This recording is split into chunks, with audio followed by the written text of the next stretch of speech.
I remember when I went to college, you had to ask people who's your second favourite artist.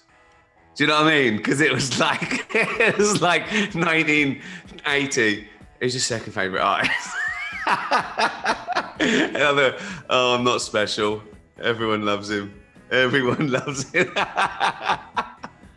And I remember thinking back then, at 16, as a working class kid on an estate, I was thinking, oh, of course, I can do anything.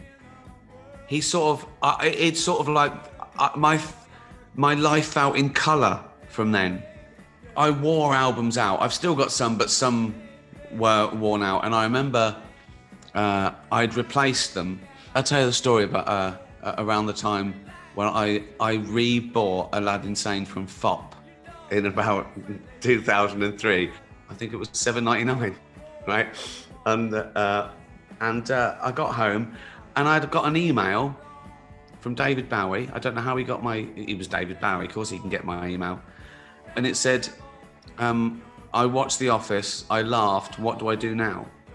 And I mean, I could hear it. I said, that's funny, I've just bought Aladdin Sane on CD from FOP. Why did I say that? Why did I say that? Why did I tell him? Like, I wanted to remind him I knew who he was. We sort of became pen pals, and yeah. And I remember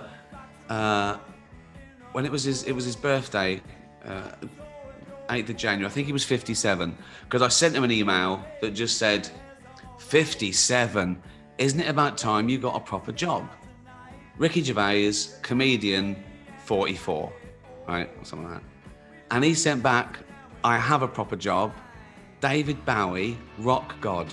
He was just funny and smart, and he seemed to know everything, and he was plugged in.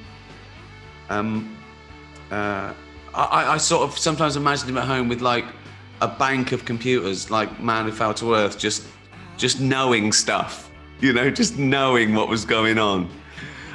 Yeah, one of the first times when I was in New York, he came over to my hotel room. He said, I'll come over.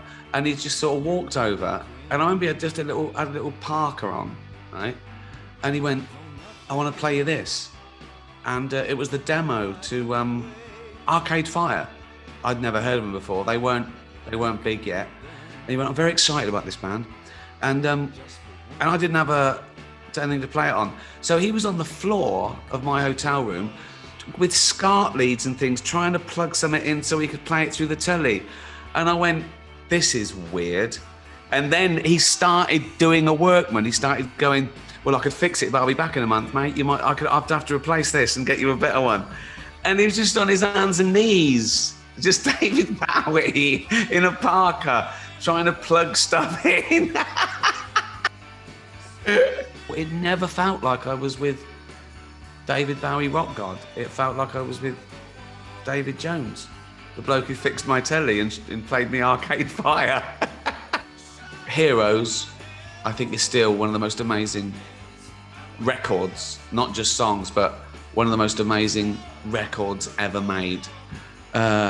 Sweet Thing is the most, I couldn't believe you could do that with music. When I first heard Sweet Thing, I just thought, this is amazing. It's like, I don't know, it's like he invented genres before their time in that. It was, you know, it was like rock opera meets grunge meets, I'd never heard a song like it. It was life-changing, you know. I mean, music is life-changing in general, I think, if you really love it. It was a proper genius. So yeah, there you go. I liked Bowie. I really rated him.